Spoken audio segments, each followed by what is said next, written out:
Alam niyo ba mga kaibigan, during winter times, minsan ang sasakyan natin nag-aamoy asim. Tama, amoy asim. Isa sa mga kadahilanan dahil ang carpet ng sasakyan natin ay basa siya at hindi siya natutuyo.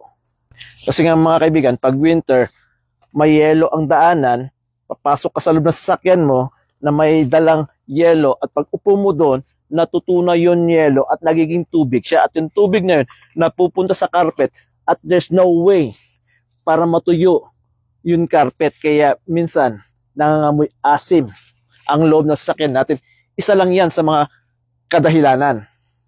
Naiirita kasi ako mga kaibigan, pag nakikita ko yung sasakyan ko ay sobrang dumi. So ayan. So ito yung lilinisan ko ngayon. Tatanggalin ko to. Ibabacuum siya. Ayan.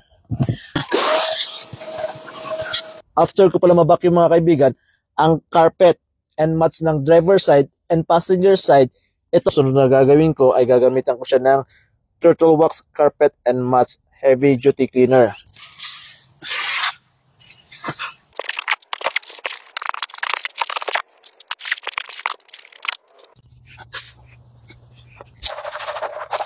Ito na pala mga kaibigan, yung resulta after kong ma-vacuum yung carpet at pa-applyan ng Turtle Wax Carpet and Mats Heavy Duty Cleaner.